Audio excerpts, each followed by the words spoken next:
we deliver our clients, supermarkets, restaurants, and the informal buyers as well.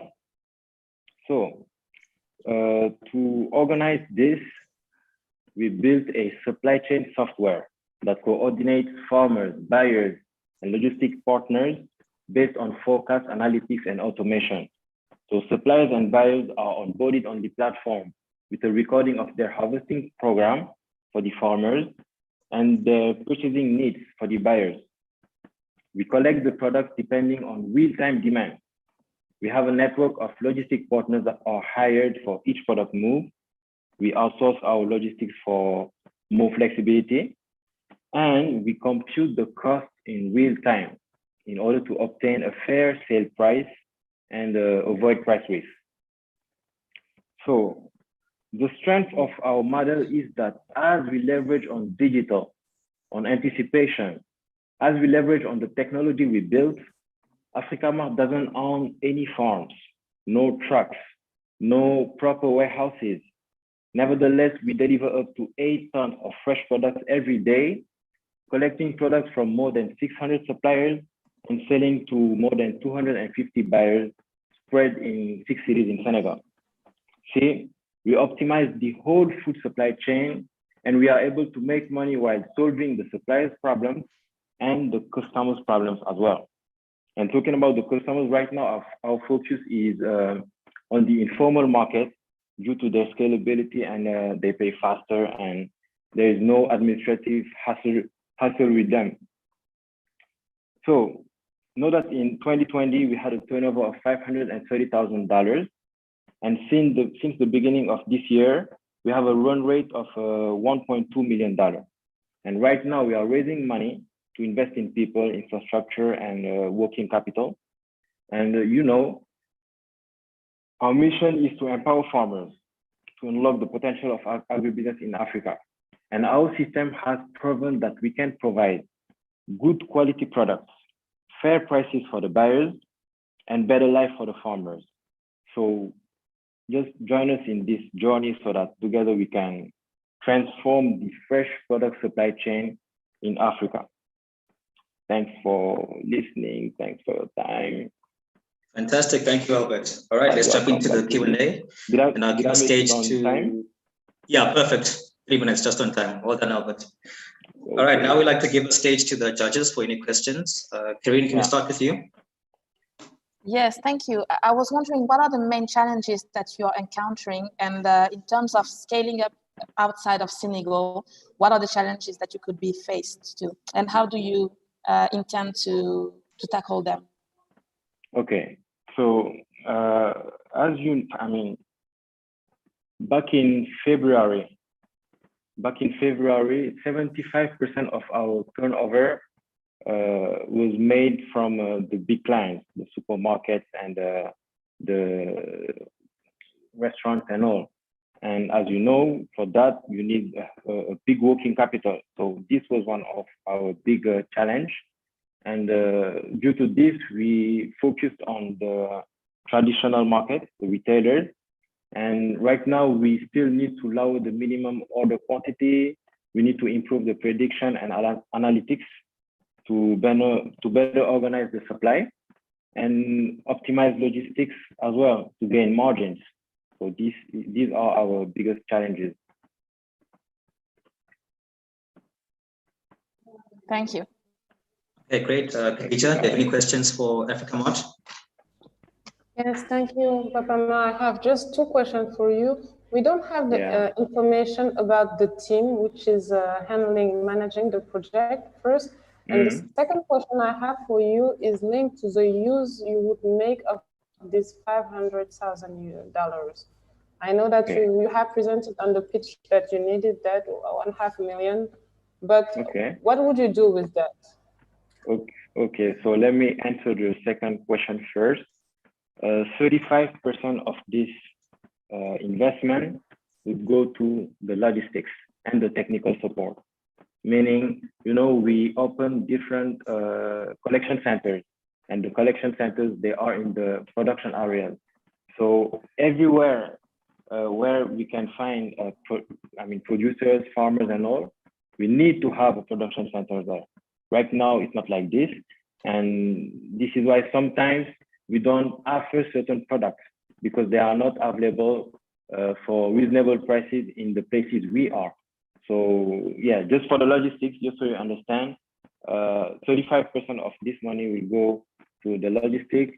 The working capital, as you know, and as I told you, if you want to work with the big clients, the supermarkets and all, you need to have working capital. So you can work with the banks and all, but you need security. And to have security, you need to have cash. That's simple. So 20% of that money will be for the working capital, and the rest will be for HR. So that so we are able to recruit like top people, top management. And right now, the team, we are 13 people, full-time employee. But we consider that we are creating more than 200 indirect jobs, you know, on the farmer side, on the collection center side. There are many, we need manpower. So this is it. And yeah, 3 partners right now, myself, the COO, Mignan, he's the CEO, and Sebastian, that guy. All right, thank you. Thank you very much. Your time is up. Excellent. Thank you, Papa Ma. Great. So next up on stage, we've got Bezo Money from Ghana, and I call on Diana and Mubarak to present for us. Hi, Diana. Hello. I'll be sharing my screen, please. All right, fantastic. Go for it.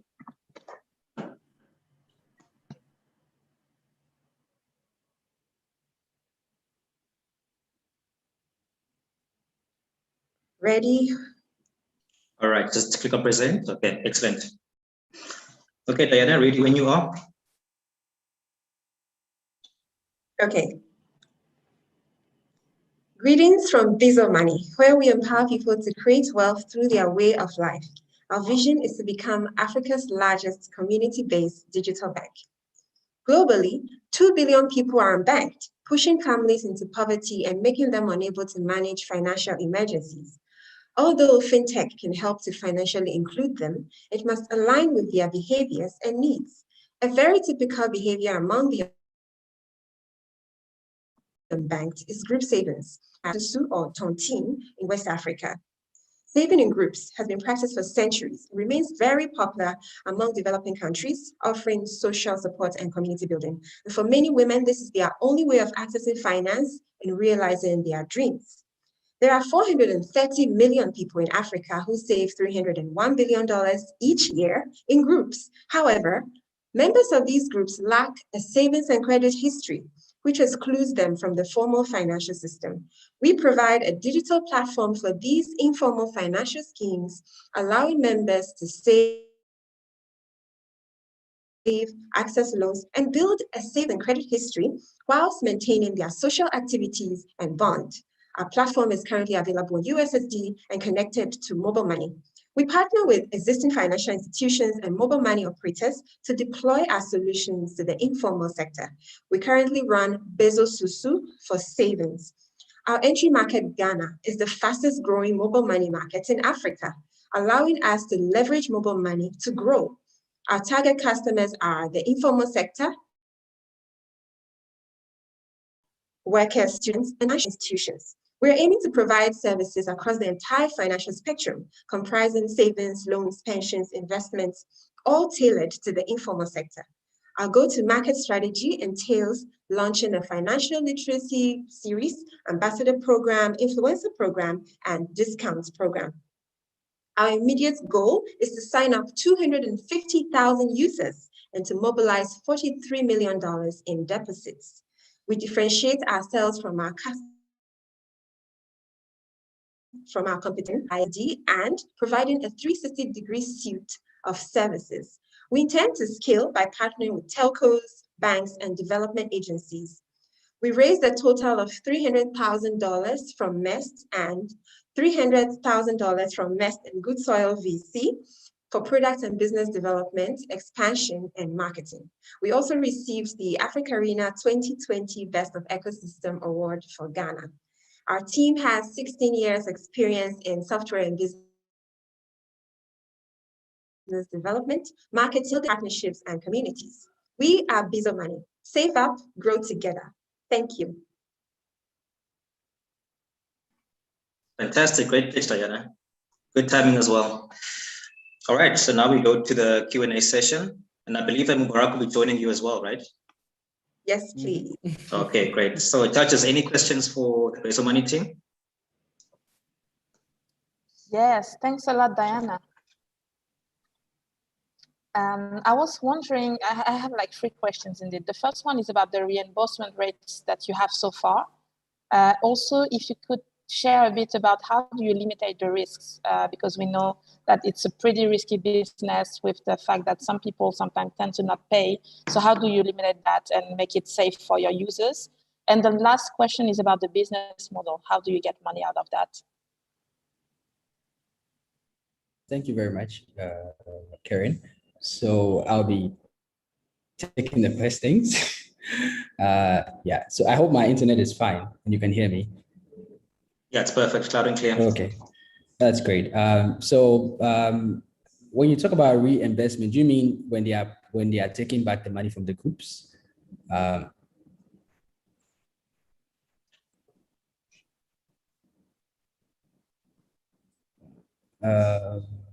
Hello, Karen, please can you throw some more light on the first question, the reinvestment question?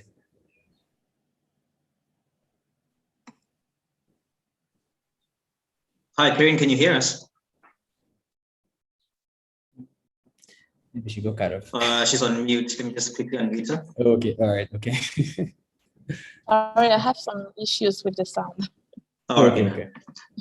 Yeah, Mubarak is asking for some clarity on the first question about reimbursement. What do you mean in particular? Yeah. Oh, I was asking, what are your reimbursement rates so far? Do you mean when people are taking money from the group? Yes. Oh, okay, okay. So currently, what we have functioning is a personal savings product, and we're yet to launch the group savings product. Yeah, so that's what we basically described in one of the slides as Peter Susu. So that's what's working now. We're piloting the group savings product. It's a little bit technical to build. So that is still under, yeah, this is the group savings product. So what is running currently is a personal savings product. So the people within the group, we allow them to create savings goals and then to basically save towards them as individuals for now. So for now, the savings are individual, but it's not like group saving. Not yet. But then we have a group savings wallet for the group. Okay. Where after they sit down and then they put their money together as a group, they then put the money into the group's wallet. So what happens is if someone wants to take the money from the group's wallet, the group leader has to make a request to the group's wallet, and then the money gets sent to that individual. So it's more like a centralized wallet for the people within the group, where after they use and do everything, they just take the money and then put it in. So when it comes to the risk of someone not paying, we sort of shift all of that to the group. So they have to do whatever they have to do. After that, they just put the money with us, or save the money on our system. Yes. Okay, got it. Okay, great. And regarding the business model? Yes, exactly. So there's a slide on that. Then can you go to the I think revenue model or business? I think it's called business model, right? Yeah. So there are 3 main ways that we make money or intend to make money. Currently, we're actually not charging them. Because we're still in talks with banks to basically decide on what sort of like interest rates would work for us and the people that are sitting with us. So one straightforward approach or way is to get sort of like an interest on the money. So what happens is that we work with partner banks where we essentially transfer the money to them, and then they do their banking services with the money, and then so this is like they give us an interest on the money. And then the other thing is that we have a minimum account balance, which is about, I think in dollars should be about $0.25, which we aggregate and then invest. And then there's something that we're intending to launch. It hasn't been launched yet. We're still working on it. It's a discount program. So we sort of like observe that the people saving, they save for goals. And if you're saving for a goal, then you intend to actually spend. So maybe you're saving to pay fees, you're saving to get money to buy sort of like supplies for your business, right? So we're trying to see how we can come up with the pipeline where we actually help them spend that money at a partner supplier. So if there's let's say a huge supplier that sells bags of, let's say, beans or let's say rice, right? At the point of you spending that money or taking out the money from our system to spend it on your business, that's in buying those bags of rice or beans, we can actually come in sort of like at that point. And then we get you a discount from purchasing with them. So we take a percentage of that discount. That's something that we're building. It's a little bit extensive because we need to get partners for that. So that is still under development. Yeah. Hi, Mubarak. Sorry, I have to stop you right there. Your time is up. Thank you very much. And after you guys just unshare your screen for the next person. So next up, we've got Checkit from Nigeria, a very interesting blockchain company. And we have the honor of having Tosin joining us today. Hi, Tosin. All right, Tosin is sharing the screen for us.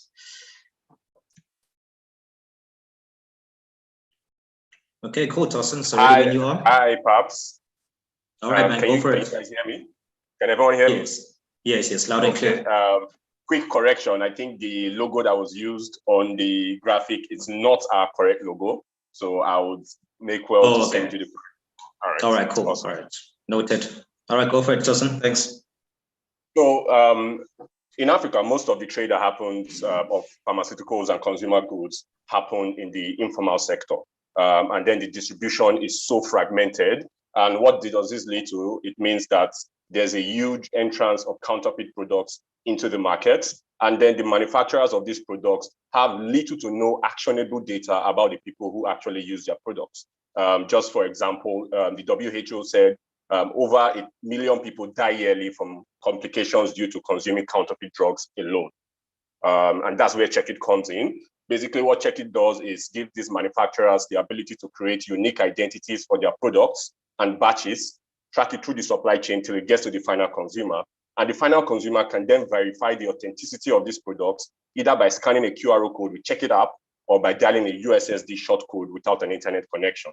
Across this process also, these manufacturers are able to collect insights from these consumers and also engage them in a way that drives loyalty and repeat purchase. How does this work? Basically, on our system, they generate the unique identities for these products as QR codes and a PIN.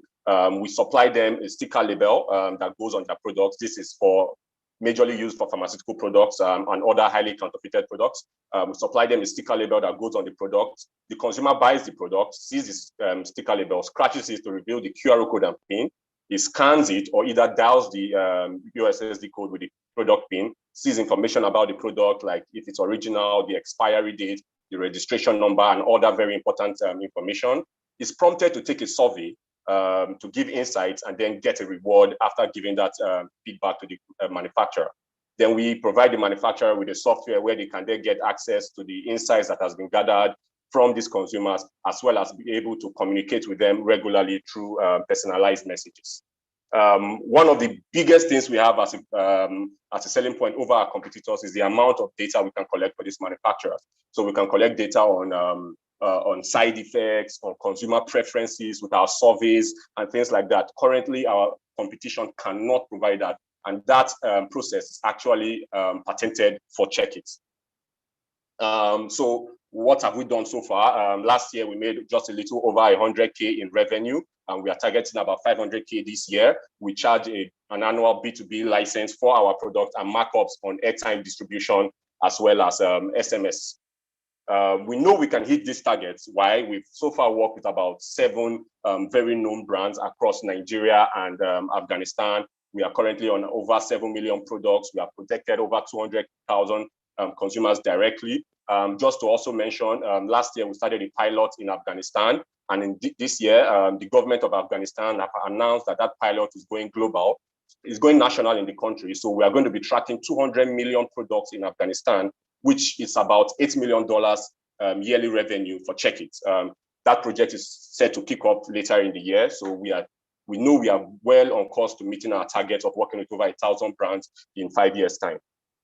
The team, I myself, I'm a co-founder and I'm in charge of marketing. We have Dario Otumade, who is the CEO, as well as Samuel, who is the CTO. Together, we have, together with our advisors, we have over 200 years experience in the FMCG and pharmaceutical space.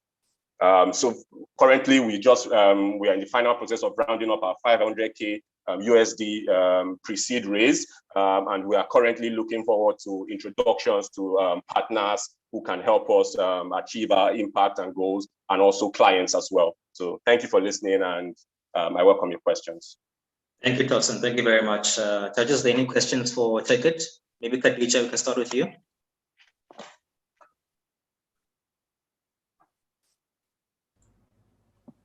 Sorry, it was my turn to talk. Right, thank you, Tosin, for this clear presentation.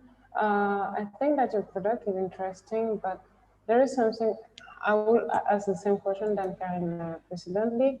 How are you making money with this? And you were talking on your presentation about Afghanistan. Is that mean that you're not selling yet in Nigeria, which is no? So to break that down, yes, we are currently fully functional in Nigeria. We are on over, majority of the 7 million products actually is in Nigeria. We are on anti-diabetics products. And also we have an FMCG arm where we help consumer goods companies to run promotions. So on this product, if you can see, we have worked with Nivea, we've worked with Indomie, we've worked with Flour Mills. These are all consumer good brands, food products that we help run promotions to reward their consumers. So we are fully operational in Nigeria.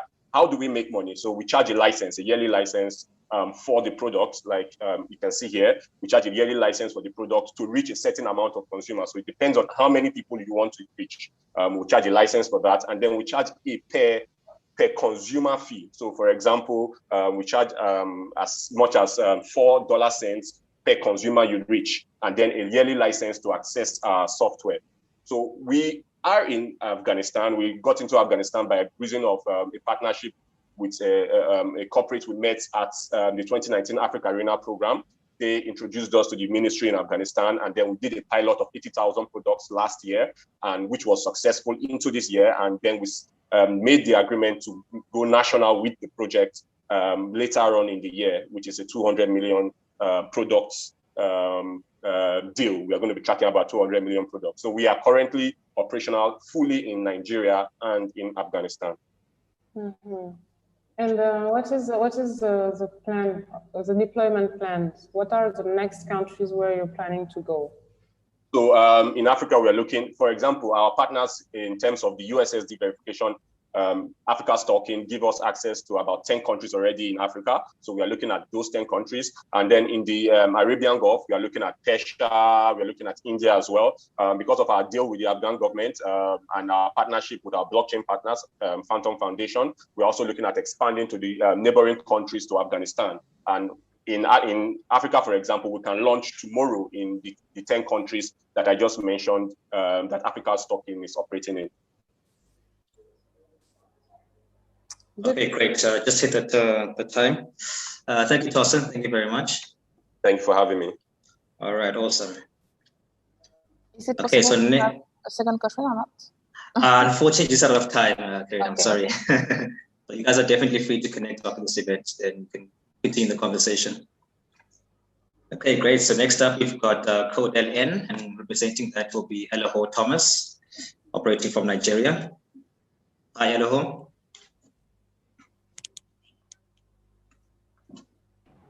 Hi, let me know when you can see my screen. Yeah, I can see your screen. Perfect. Beautiful. Okay, fantastic.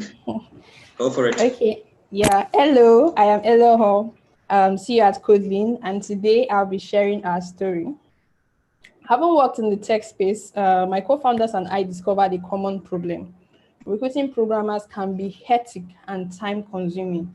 It takes an average of 3 months to fill up a key tech role. Now, this is Esther Okonjo, the HR at Union Bank. During the COVID lockdown, she was tasked to urgently fill up positions for our IT department. Part of our challenges were where to find skilled talent, how to verify the quality, and of course, the long time to hire. But not again. With Codelin, we're able to help her provide a marketplace that helps her source for candidates and easily manage her applications. She was able to use our testing platform to validate the coding skills of potential hire. We were able to help her hire 15 engineers despite the lockdown. So these are some of our competitors, but the good thing is we know what they have for breakfast. There's Totan and Jobberman that are focused on local companies. Totan focuses on entry level, and then for Jobberman, more senior level engineers. And then Van Hank focuses on relocation, and Upwork on freelancers. All these two are foreign companies. But we are unique in the sense that we have a proprietary testing platform that we use to validate the quality of the candidates, thereby helping the companies reduce the risk of a bad hire by 70%. Our processes are automated for speed, cutting down the initial 3 months to 2 weeks. Our processes are also optimized with a 90% fill ratio. And of course, we are creating impact by connecting African youths to their dream jobs. We bill our clients a 15% commission on the programmer's annual gross salary. This is a success fee. So we started Codelin in 2018. Our first year of operation, we were focused on talent acquisition and product development. Later on, we shifted to the client acquisition. We launched last year, we launched a testing platform as a license to companies to verify skills. And then earlier this year, we recently expanded to Kenya. We're also looking at expanding to other non-tech roles, of which we are currently in discussion with key partners. So far, we have 14,000 programmers on the platform with a fill ratio of 90%, and our time to fill duration is 2 weeks. With a rich pool of African talent, we also work with, we also address a global client base. To mention an example, we have one of our engineers that worked with Wikipedia on a project last year. We also work with clients from within Africa, Europe, and the US. We also work with partners like IBM and Microsoft to help our talent with skills acquisition. Meet Team Codelin, smart people with big hearts. Together, we have over 30 years corporate experience across sales, software development, and recruitment within our field. We're also backed by Yon, who is the founder of Meltwater, and on the technical side by Tosin, who was formerly the VP of Engineering at PwC. We are looking to raise a seed round of 600,000 USD. Funds will be put into sales and marketing, company expansion, and staffing. So we invite you today to join us in our mission of helping African youths gain access to their dream jobs. Thank you. Thank you, hello. Thank you very much. Yeah, sure. Perry, do you have any questions for Codelin? Yes, I have 2 questions indeed. So the first one is, what's the satisfaction rate of your clients and the recommendation rate, I would say. And the second one is about the vetting process. Also, do you assess the soft skills and the reliability of your profiles? Because this is one main big issue apart from the technical skills. Yes. So in terms of our satisfaction, so far we can proudly say we have a 90% fill rate. What that means is for every client that comes to us, there's a 90% chance that we can fill up your position. Of course, leaving the remaining 10% to issues that may relate to the candidates themselves, because we do our own due process. And this also answers your second questions. We have a proprietary platform that we use to verify the coding skills of the software engineers.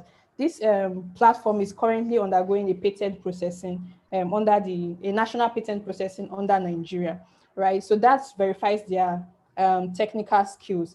Now, for the soft skills, we work with partners in the US that train our candidates on soft skills even before they are being placed with clients, so that by the time they have this interview with clients, be it local clients or clients outside the region, they are readily able to kickstart the process. Thank you. Just going back on the recommendation rate, I was more asking the question from the client point of view. How many clients are ready to recommend your services? Oh, okay, great. So far we have worked with we've worked with over 50 clients. We currently have a database of over 200, which we are currently speaking to, of clients whom we are currently speaking to. And I can proudly say that most of the return clients or clients that have come to us, we've had about 30% of clients that have used our service as return clients. From that 50, about 30 of them as return clients. And then the others from our usual process of sales and marketing and referrals. Referrals have been a very strong selling point, especially within companies we've worked specifically with companies in Ghana, in Nigeria, in Kenya, in the US and Southern America and in Europe. So we've had, I would say generally, looking at the whole 100%, we have had 30% come from referrals and the remaining 70% from our efforts for sales and marketing and then return clients as well. Great, we've got 30 seconds left. Khadija, do you have any questions for Eloho? No, I'll pass my turn. Sorry, because in 30 seconds, I think that's kind of quick, but I have a lot of information on her presentation. Thank you. All right, fantastic. Okay, Eloho, do you have any last words, perhaps, in 10 seconds? Oh, for me, you mean? Yeah. Oh, yeah. So we are looking to raise our seed round. One thing we would be interested in is speaking to partners that can possibly help us with clients acquisition across our region. We have a SaaS product. So what that means is we can work with clients from every region. So introduction to clients and introductions to investors that would be interested in helping us help African talent gain access to their dream jobs. Thank you. All right, fantastic. Thank you so much. Yes. If you can unshare your screen. Yes, please. All right, great. So next up, we've got Farm Crowdy operating from Nigeria. And I call upon Akindele to come join us. Hello, sir. Hi, everyone. Good afternoon. All right, Akindele, ready when you are? Yeah, can you hear me now? Yes, loud and clear. Great, thank you. Good afternoon. All right. Is this your first slide? Yes, please. Okay, fantastic. Okay, you can go for it. Okay, good afternoon, everyone. My name is Akindele Phillips. I'm a co-founder and chief executive officer for Farm Crowdy. So I'll be talking to you about Farm Crowdy. Farm Crowdy is the global leading ag tech company in Nigeria, focused on solving the food problem situation, United Nations Sustainable Goal of zero hunger. And with our proprietary technology, we've been able to address the pain points of food value chain participants along the entire value chain. And this comes in form of access to finance, to scale production, or reduce cost of production, or open access to superior markets, or better harvest yields, all in one place using our proprietary technology. And I'll give you a little bit of context, right? Currently in Nigeria, the process is very unstructured, right? You have them operating in different fragments, and the farmers, the subsistence farmers are not able to scale their production because they lack fund. They do not have the requisite collateral documents to approach institutions to gain funding to scale their production. They do not have access to good inputs that will guarantee higher yields. And when they eventually produce, they're exposed to post-harvest losses. What we have done is through our technology is to address these issues while solving the ultimate problem of food deficiency. And what have we done so far? We've created a seamless structure around this process such that value chain participants now in the upstream level are now able to access funds, are able to access input funds that are no more than a single-digit interest rate, which means they're able to make a livelihood and create an agribusiness for themselves. They're able to get access to inputs affordable because we'll have negotiated with the manufacturer so they can buy the inputs and help them guarantee higher yields. They're able to also get better access to market, whether locally or internationally. Furthermore, they're also able to access things like microinsurance that helps protect their livelihood as they continue to operate within the core production space. And so for that benefits that we've provided, or our platform provides, apart from cheaper input, financial inclusion. So we're working with us, they're now able to have a track record of historical financial record that will enable them in the future, nearest future, approach institutions and be able to make a case for proper funding to be able to grow their production, whether with us or outside working with us. Eventually, also for those at the tail end of the value chain, which are the core producers, they're able to gradually and be able to confidently get the inputs they need for their processing activities, which means we are able to aggregate on their behalf from these farmers, from the farm gate, and deliver to them, closing the intermediary layers of middlemen that had been operating over the years through our commodity aggregation. And how have we been in touch with each of these participants? On the farmer side, we can either reach out to us to the SMS. We have mobile apps that actually been created for those in crop production, where we share what we call GAP, the general best agronomical practices, to help them to apply these practices that will ensure higher yields. For the aggregation agent, whether for the farmer side or for the consumer processing organization, they're able to work with us through the platform we have, mobile payment, insurance, and all of that. And on the processing side, we also grant them an opportunity to have context into what the market looks like. In terms of the addressable market, is huge. The opportunity is huge in Nigeria alone, with a population of about 200 million people ready to eat, with an estimated increase almost doubling in the next 25 years, with agriculture already being a major contributor to the gross domestic productivity of the country, 22% specifically, and a $4 billion gap in the funding needs of agriculture. There's a huge market for us within Nigeria. And what have we done so far? So we've been in this space for about 5 years now. And as of today, we have over 424,000 food value chain participants on our platform who are either buying inputs or selling things through us, or just getting information on modern farming techniques to increase their yield. We have over 110 aggregation centers across the nation who are our points of contact to the farmers and also for the processors. And through our platform, we've been able to actually conduct sale or activities of more than 450 metric tons of commodities. And our plan is to scale this, to move from the 424,000 to about 1.5 in the next 1 year in terms of food value chain participants that will work with us, right? And to also increase our touch point with these food value chain participants by having more aggregation centers to either provide inputs or to get information or to aggregate commodities, and to also now do more commodities of over 1.5 million metric tons. Hi, thank you. Sorry, your time is up. Sorry for that. It's a bit fair for everybody, but perhaps you can just address a few more of those issues during the FNQ. Okay, yeah, Kadachi, do you have any questions for Farm Crowdy?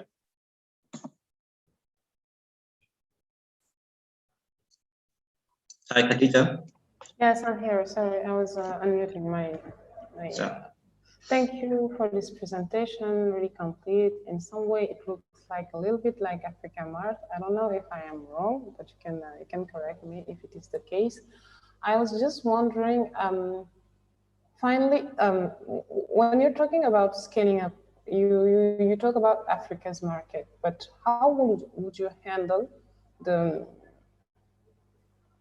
activities around that platform? How do you create partnership with farmers, with banks, with, creating this inclusion? Oh, sorry, we didn't have this slide. So you're answering with what makes us unique, right?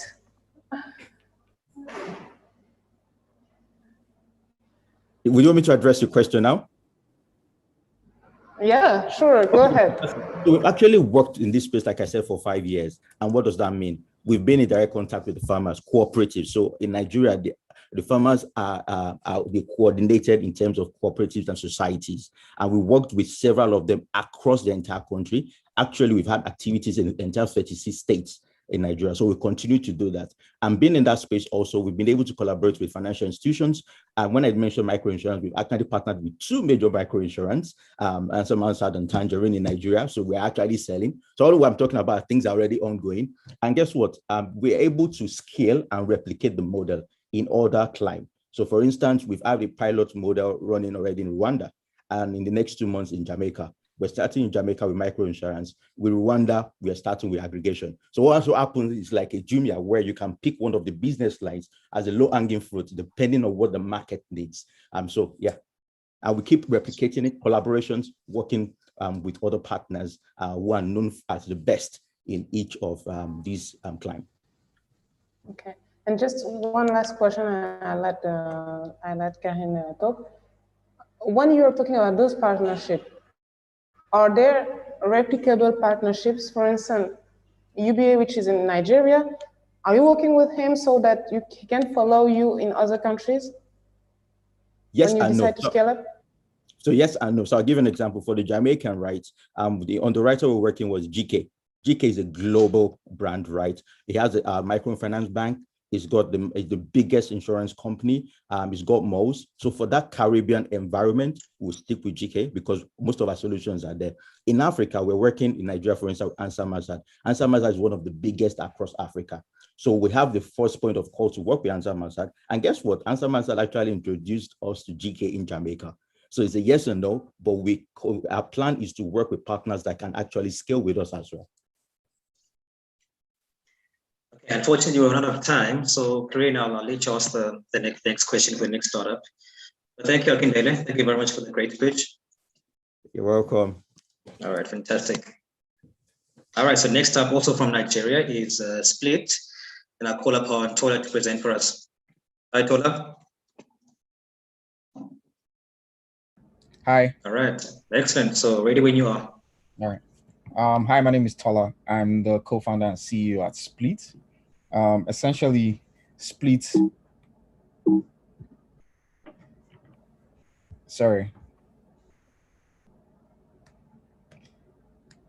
Essentially, Split is an online marketplace for residential rentals in Nigeria.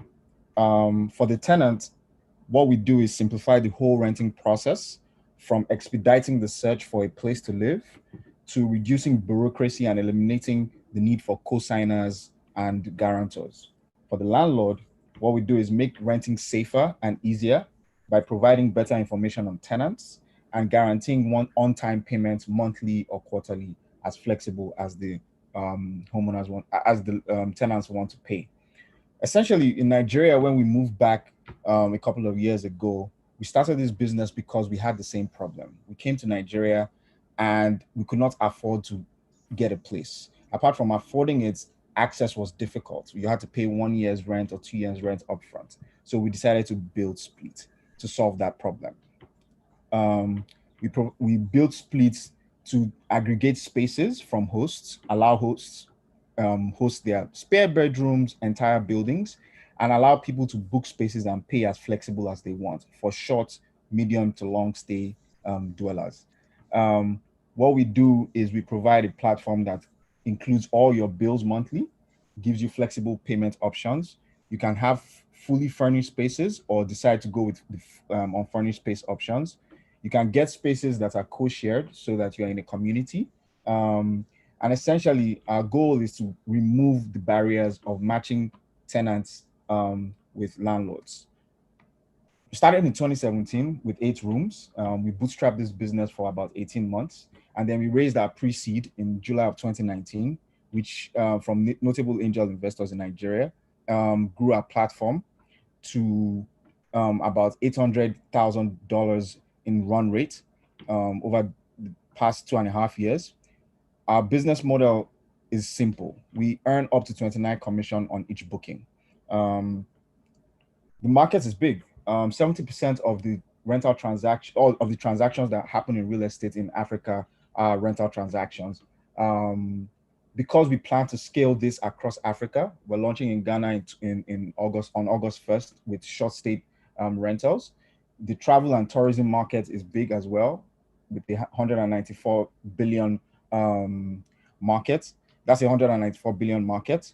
We plan to scale to Ghana and Kenya by the end of the year, targeting young professionals and families that earn $5,000 to $10,000 a year, so that they can afford a space to stay. As I said before, we've raised 260K in pre-seed funding. We are currently raising 800K. We've raised 300K in our seed round already. We have 500K to go. We have key partnerships from funders. So Sterling Bank helps our tenants or potential tenants fund their rent. So they pay the rent upfront to the homeowners, and then members are able to pay monthly. Temple Housing and Virtuality Consulting are some of our corporate homeowners who provide housing on the platform. We are also aggregating lifestyle services from Eden Life, who provides food and laundry subscriptions, to Fichaya, that cleans the homes, and Protect, that handles maintenance. These are our competition. Fiber is a leasing platform in Nigeria that allows people borrow money to make monthly payments. Bookings.com and Airbnb do the short stay. And Monster is a peer-to-peer home sharing platform. As I said, we're raising 800K at 4 million. And we hope that we can have an annual recurring revenue of 3 million. We are currently at a 1.5 million run rate. This is the team. We have 20 years combined experience in startups, fintech, with Joey building a fintech in 2019 that was YC backed.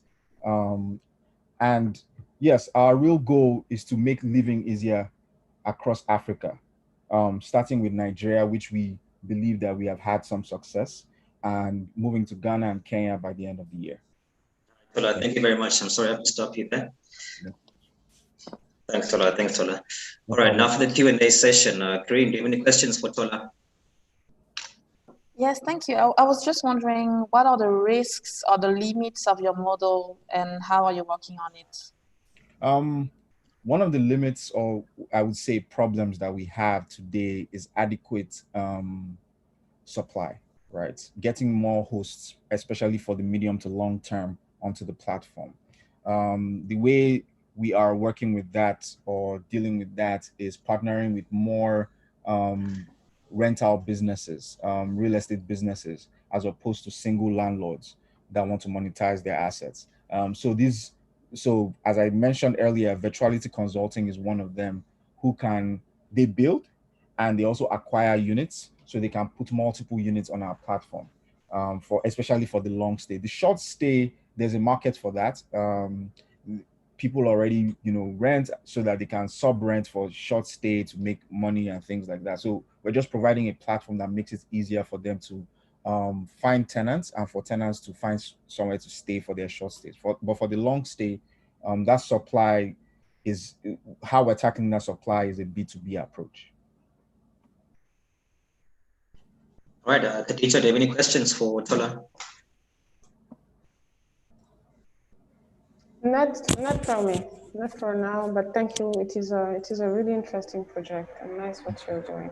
Thank you. All right, fantastic. Maybe Kareem, back to you if you have any follow-up questions on Tola.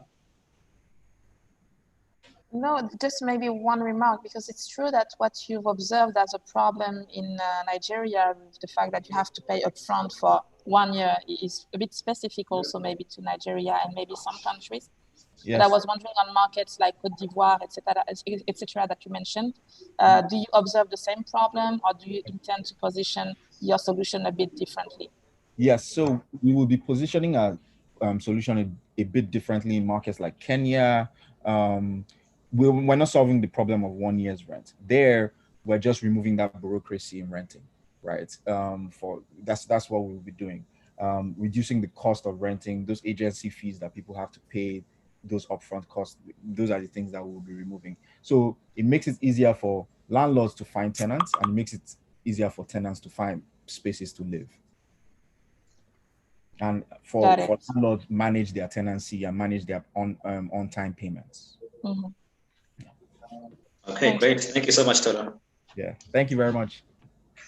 Awesome. So last and definitely not least, we've got Ubuntu Express operating from Senegal, where we will be in the next 2 weeks. So Omar, you here?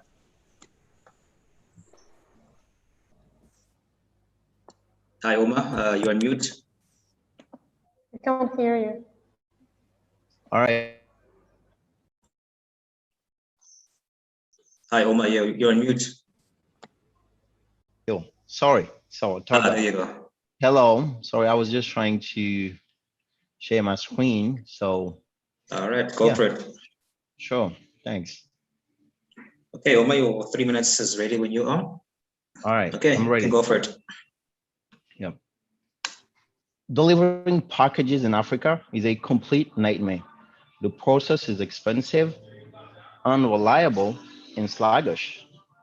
In my home country, Senegal, to send a parcel from one city to the next, it can cost up to $40. The parcels are often lost with no accountability and no trackability, and it can take up to 3 whole days. To solve this, rather than a new technology, we was actually looking at something very old. Ubuntu is a cutting edge technology that has been around for 5,000 years. Ubuntu Express is a web and mobile platform that connects e-commerce, retailers, businesses, and individuals with independent and casual carriers that will handle deliveries from point to point. To start a journey, a client requests a delivery using our app or could go directly to a convenient nearby relay point. Once there, the independent agent packs the item into a Ubuntu branded parcel and attaches a shipping label that contains a unique 4-digit PIN code. From then, a machine learning algorithm determines an optimized route for that parcel all the way to the end destination. A motorbike rider, a passenger, a bus or truck driver will then bring that parcel to the next relay point. And that process iterates over and over until the very last mile delivery. At that point, the recipient confirms the receipt of the parcel. Since we launched in Senegal just 2 years ago, we have already onboarded more than 600 relay points, and we have more than 700 carriers. We are delivering now for more than 300 business clients and for more than 22,000 individuals. One of them is Jumia, the Amazon of Africa, and another for region segment is Wikari, one of our competition. Why would the largest e-commerce in Africa use us, and why would one of our competitors use us? Because quite simply, we're 40% cheaper than existing solutions, and we provide a guaranteed delivery in one single day. On average, we charge $6 per delivery, and we pay 50% to the carriers and another 25% to the relay points. We keep the remaining 25% as our income. We also charge supplemental insurance for parcels up to $100. We are now delivering on average more than 35,000 parcels on a month, and we're generating more than $225,000 per month. There are 7.2 million of parcels sent formally according to officials in Senegal. And for the informal market, it's estimated to exceed 25 million of parcels. And that's just in Senegal. For the rest of Africa, no one knows how big the market is. We did extrapolate from, the Senegalese markets, and based on the population that has pointed out it's over 2 billion of parcels per year all around Africa. Since 2019, we started to pilot in South Africa. This is what's existing before at the Civic Center bus station. We're delivering and working with two main logistic company long distance buses, Shiwa and Delta Transport, delivering within South Africa and from Cape Town to Harare and to Gaborone. So we have over 150 relay points all over South Africa. We are delivering more than 500 deliveries, all successful on average per week. We launched simultaneously same pilots in Zimbabwe as well as in Botswana. We also piloting in Nigeria with a network of over 158 relay points, but we are more excited about, in Ghana, but we are more excited about Nigeria, where we have, over 160 relay points. Our team is composed of myself. I'm a co-founder and the CEO with 9 years experience in digital. My co-founder, Badra Baji, with 5 years experience in career management. Our CTO, Alun Kase, with 9 years experience in IT development. We have also a machine learning expert working for Airbus for over 3 years, developing machine learning algorithm to predict air crash for Airbus. So we have 50 employees in Senegal, plus 3 employees in every market we operate. It's over 9 employees in South Africa, Nigeria, and Ghana. Hi, Omar. Sorry, I have to stop you right there. Way beyond the time. Right. Thank you very much for that very dynamic presentation. You're welcome. All right, great. So yes, Khadija, maybe we can start with you. If you have any questions. Sorry, but I was just aware about the pitching session yesterday, so I did not have enough time to get ready. No worries, no worries. It's okay. Thank you for the information that you're sharing with us. At this stage, we have quite interesting information. The first risk I'm seeing is about the informal competition. How do you handle it? And sure, there is a potential market which is huge, but how do you know that you can address it and in the future, in the incoming years? So that's how very do you much know, an or interesting. how do you plan to address it? Sorry. Let me phrase it. How do you plan to address the market? So I will say that that's a very interesting question, because one of our key weeks are, what we say, the capital competition, but also as well as what we're saying, regulatory caption in the informal markets, and of course the model. So we simply addressing by onboarding, already existing carriers. So that's what we're doing since we started. For instance, if you're delivering a parcel from Dakar to Casamance, mainly if you're using us, it's not always that we will get a single track that will bring, take the parcel from your address and bring it to, to Gigantshore, but there will be, within a way, a bus driver that is, heading from, the bus of Gare des Beaux Maraîchers, as we're saying in Senegal, and going to bus station of Bignona. So a part of our strategy is to onboard local existing carriers, as well as local commerce as hubs. The main problem of doing that is to making the junctions between the cities. So that's where we're using our relay points. Okay. But how do you know that they will not compete against you?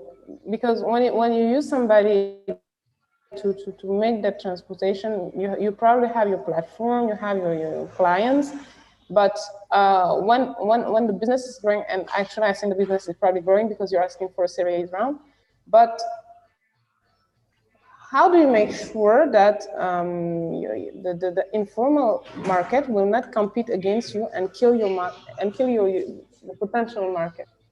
So basically what I'm trying to say is we're not trying to go against the informal markets. That's what we're trying to do, is to onboard those informal, active, career companies or informal individuals on our platform and bringing business to them. Because the thing with Ubuntu is we're not actually, monopolizing the resource to make the delivery. So the thing is we're leveraging already on existing carriers. So the thing is our main challenge is to keep on onboarding carriers for every route that we optimizing and for every route that we're providing delivery service for.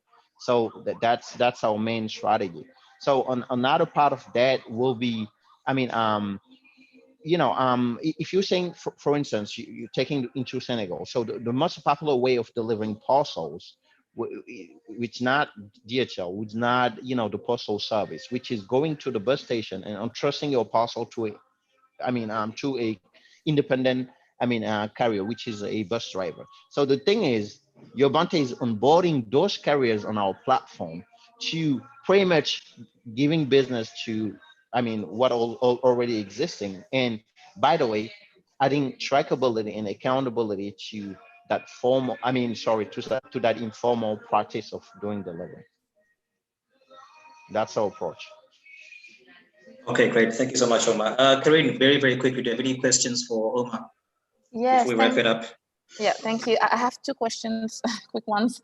First one is about how do you secure the products? And the second one is, do you also plan to go cross borders? So you are building all these networks like nationally, but do you plan at some point to have the bridges between the countries? All right, so that's a really interesting question, because the main thing is we only doing cross-border, I mean, for South Africa, between South Africa and Zimbabwe and between South Africa and Botswana. But lately we decided to pilot for the African diaspora. So I mean, delivering more than 900 parcels in a week between France, Senegal, Paris, Marseille now, and as well we're doing the same with Belgium. And of course, we're trying to do the same, I mean, with the United States. So that's, I mean, from the cross-border segment, that's mainly what we are trying to do. But the main strategy is to land grab and to reach critical mass in every market we operate. And then as naturally we present on the market and we're reaching, you know, let's say between 10 to 15% of the markets, and then it will quickly move to, you know, targeting between markets. For instance, now we're planning to operate in Mali. So we already operating in Senegal nationwide. So as soon as we get, you know, the infrastructure made in Mali, you know, if we have the relay points, and then doing Mali between Senegal, which will be much easier for us because Mali don't have access to the port, and they have a lot of, you know, there are a lot of Malian, I mean, carriers that are stationed at the Dakar port, Port Autonome de Dakar, and we will naturally make the connection. So that's how we operate, and that's what we learned from our scaling in South Africa. So the main thing was to focus on the South African markets, but we have seen that opportunity that there was, I mean, a lot of working classes, people that are mainly working in Cape Town and having families or relatives back in the countries such as in Zimbabwe and Botswana, and we have chased that opportunity, and now we're providing delivery services for those and working at a pilot. As we have a few time regarding securing the products. What? Securing the products. How do you secure the products? So mainly we're working on different aspects of the products because of course we now a Delaware, I mean, based corporate, and of course we have, you know, a IP of our products, and as well as from another hand we have one of the largest law firm in the world which is advising us, which is Denton's, I mean, which is providing legal services and legal support for our companies, and we're operating as, I mean, subsidiaries in holding companies. So we're using, I mean, the APCO companies to operate in a market, and of course we're getting complying with local regulations, and that's of course one of our rates. So the main thing is we're not ourselves for the most of the time. Only in Senegal that we have invested on few own assets, but to get it right, you know, it's much easier for us to use independent carriers than to use our own assets, just to give you a better idea about, you know, the model and about the fact that it's getting cheaper because we are leveraging on those existing infrastructures, and of course engaging our internal fleet only in case of emergencies. So this is how we're addressing those issues. All right, thank you very much. Just over time You're now. Welcome. So if you have questions, feel free to drop in afterwards. So I will be absolutely, yeah, guys.